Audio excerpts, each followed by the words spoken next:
Events that took place during the previous 24 hours. Today we have lots of very interesting updates, so let's start. And during this video we're going to discuss the Russian massive missile strike that took place during the previous 12 hours. During the previous night, the Russians attacked the city of Kyiv. Furthermore, during the previous 48 hours, the Russians managed to destroy several training grounds of the armed forces of Ukraine in the southern and the northeastern parts of Ukraine. During this video, we're going to discuss the situation on the ground, because according to information we have, during the previous days, the Ukrainians managed to restore control over several positions in the Sumy direction, and the Russians managed to improve their positions significantly in the Pokrovsk direction and in the Dnipropetrovsk direction. So let's start, and first let's talk about the massive missile and drone strike that took place during the previous night. According to information we have, during the previous night, the Russians carried out massive missile strike and drone strike in the central part of Ukraine. Mainly the Russians were attacking the Kyiv region. In this map we can see the possible roads, approximate roads of Russian attacks. As you can see, the Russians were using mainly the drones of type of Geranian. The Russians were attacking the city of Kyiv from the south, from the southeast, from the east, and from the northeast. The independent sources reported that the Russians used up to 170 drones to attack Kyiv and Kyiv region. Furthermore, the Russians used up to 7 missiles of Iskander-K and Iskander-M types.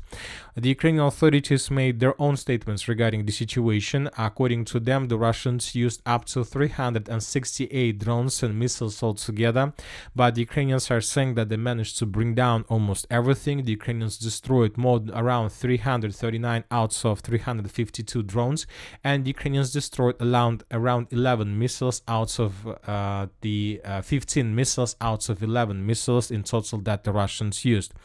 But when talking about the real situation on the ground and the videos that we got during the previous nights, it seems that the Ukrainians haven't managed to destroy anything, because almost everything that was targeted by the Russians was destroyed as a result of missile or drone strike. In this video, for example, we can see the consequences of another wave of Russian attack. Here we can see a building that was completely destroyed, reduced to ruins, and we can see huge fire. The source reported that Ukrainians were using these facilities to build drones and probably some parts for missiles that Ukrainians were planning to use to attack deep inside of the territory of the Russian Federation. Furthermore, we have lots of videos where we can see how the drones and missiles were flying above the territory of Kyiv. We can see lots of explosions that took place in different parts of the capital of Ukraine. So once again, the Russians managed to deal significant damage. So these strikes that took place in the city of Kyiv and the city Oblast weren't the only strikes during the previous 48 hours. The Minister of Defense of the Russian Federation and several channels that has some affiliations with the Minister of Defense published lots of videos how the Russians managed to destroy several training grounds on the territory of Ukraine. So let's discuss these videos in details, and the first video took place in the area of the city of Sumy. In this video we can see how a Russian drone was flying above the territory of the southern part of the Sumy region, and here we can see how Russians managed to discover the warehouse or ammo depot of the armed forces of Ukraine, and then the Russians attacked this area with precise strike using the Iskander-K or Iskander-M missile. As a result of this attack, we can see very heavy explosion, and then we can see a secondary detonation and another strike carried out by the Russians. So this episode took place to the south of the city of Sumy, and this is very important because I would like to remind you that Ukrainians carry out several counterattacks in the region of Sumy, and as a result of those counterattacks, the Ukrainians managed to restore several positions lost during the first Russian wave of attack. So this attack on Ukraine is very important for the Russians. Another training ground was destroyed in the southern part of Ukraine. We're talking about the Kherson region. So let's take a look at this video. Here we can see the video with much better quality, and here we can see a real huge training ground of the armed forces of Ukraine, with soldiers, with vehicles, with positions, with air defense systems, with units, and of course once again with soldiers that most likely had some trainings probably to work with drones or missiles to attack deep inside of the territory of Russia. And when the Russians discovered this huge concentration of forces, they attacked this territory with, let's say, probably Tornado S missile with the cluster warhead. As a result of this attack, the Ukrainians suffered significant losses. They lost around 11 vehicles, and up to 75 soldiers were killed or wounded. So this is the situation about missiles and drone strikes that took place during the previous several days. And now let's discuss the situation along the front line. And first we are going to talk about the northeastern part of Ukraine, about the Sumy direction. According to information we have, the Ukrainians during the previous days managed to regroup themselves to bring additional reinforcements and to carry out several counter-offensives. And as a result of those counter-attacks, the Ukrainians managed to improve their position significantly along the line of combat contact. Basically, the Ukrainians managed to restore complete control over the settlement of Andriivka, and as we discussed in the previous videos, the settlement of Andriivka is the part of the first defense layer. So something wrong is happening with the Russian forces in this area. First, we discussed that the Russians stopped their offensive operation completely, or were at least slowed down by the Ukrainians, and now we see that the Ukrainians are taking initiative in their hands, and the Ukrainians launched their own counter-offensive operation with the main purpose, most likely, to restore control over the entire Sumy Oblast.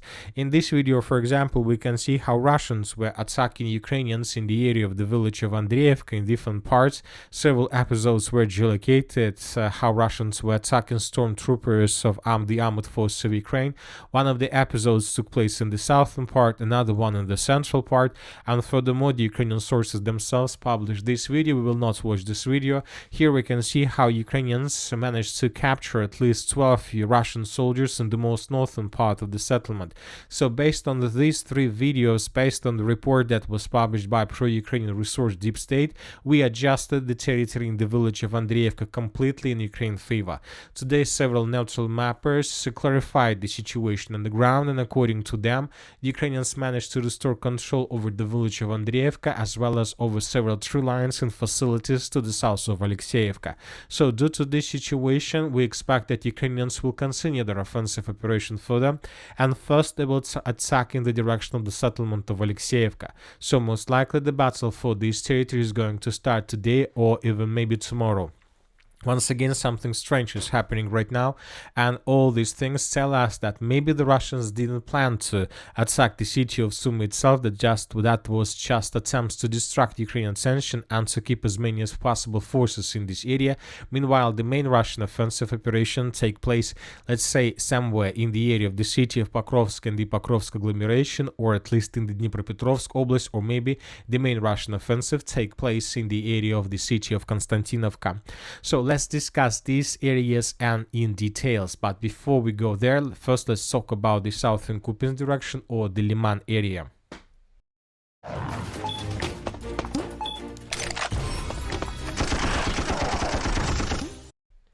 According to information we have, the Russians during the previous 48 hours managed to improve their position significantly.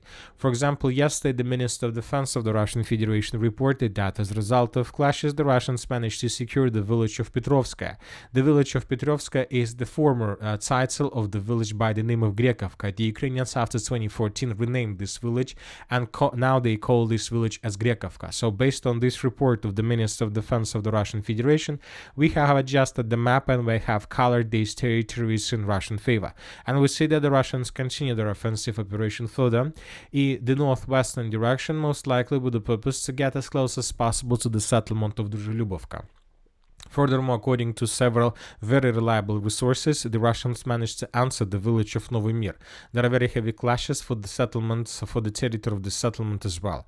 And now we see that most likely the Russians are going to move further in the northern direction with the purpose to attack the settlement from Druzhlyubovka from the south. So we can see something like a pincers from the southern and the southeastern direction, and the main purpose is to cut this pocket and to maintain the lines between the Karpovka, or the village of Nitrius, and the settlements of Novoigorovka, Karamzinovka, and Novovodyana. So it seems that the Russians are planning to maintain their lines along this red line. This will allow them to shorten the distances and to have additional positions, additional foothold on the Ukrainian side of the river of Zherebets. Now let's move further and let's discuss the situation in the area of the city of Konstantinovka. The Russians during the previous 24 hours managed to improve their position significantly to the south in the southern part of the Kliban-Byk water reservoir. I would like to remind you that the Russians currently can produce the number of drones that they can't even use every single day. Some military experts are saying that, for example, the Russians can produce 400 drones per day, and they can use just 300 190, just because they maybe sometimes don't have even targets to attack, or they don't know what to do with them, or basically they don't have enough of time to target another drone and to carry out successful attack. So that is why the Russians came to the conclusion that now they can use the ground drones along the line of combat contact.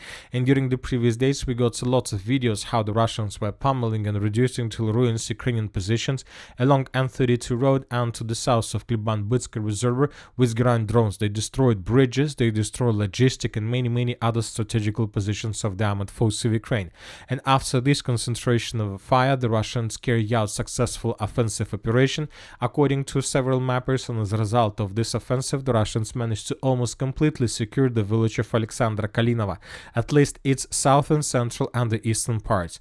And this is, as you can see, very important progress on the ground, because now we see that the Russians by this attack managed to cut supplies, cut everything to the west of the Kliban-Byksky pocket. So now the Russians control this area according to several sources, and the Ukrainians are no longer available to supply and support and evacuate their soldiers using these roads of attack, because basically the Russians cut this road physically. Now the Ukrainians have just one option, to use 0524 road in the northern direction with the purpose to evacuate soldiers or bring additional forces, but we know that the Russian forces are very close to this road currently, and according to geolocations, the distance between edge Russian positions and this road is already less than 2 kilometers, which is already nothing. And obviously the Russians continue their offensive in this area, and they will try to get as close to the railways between the city of Novgorodska and the settlement of Konstantinovka. If the Russians are able to take this territory under complete control, this is going to be the beginning of a cauldron for Ukrainians in this area.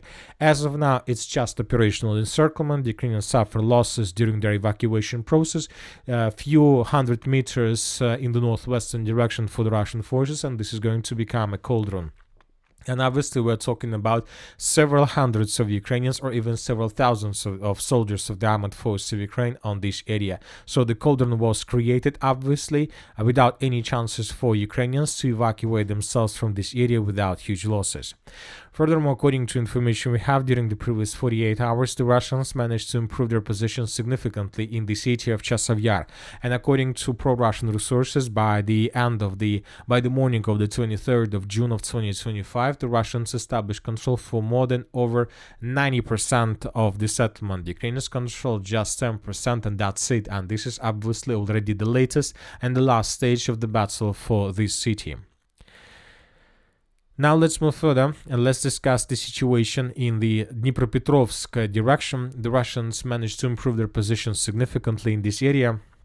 And on the 22nd of June of 2025, the Minister of Defense of the Russian Federation reported that as a result of clashes, the armed forces of the Russian Federation managed to establish complete control over the settlement, over the village by the name of Perebudova.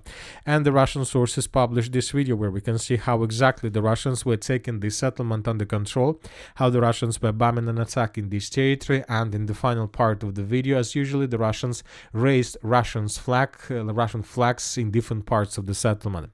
Based on this video and based on the reports of different mappers, we have adjusted the village of Perebudova under complete Russian control.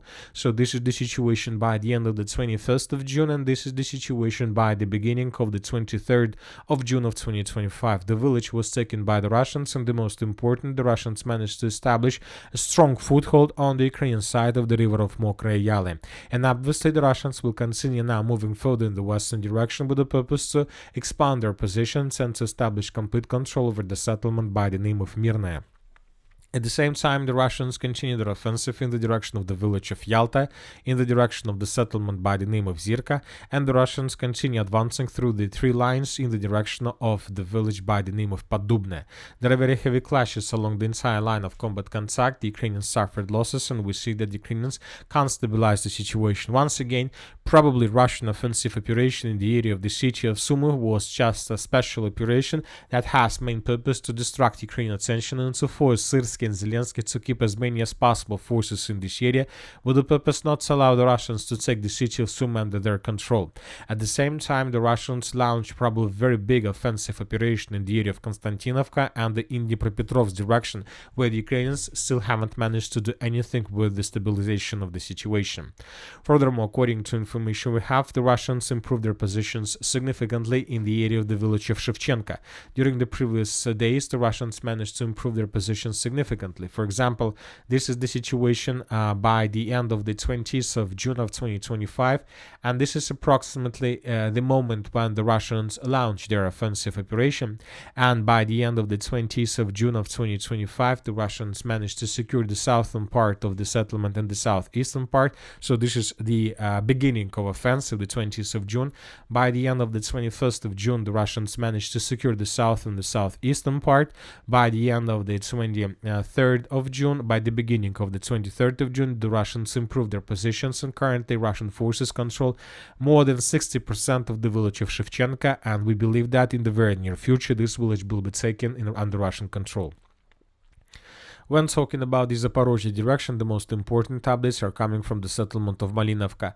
Several pro-Russian resources reported that today we're gonna get very probably good news when talking about the Russian side. They're saying that the Russian sources and the Russian pro-Russian people will get very good updates about the situation, the settlement of Mirno. We expect that.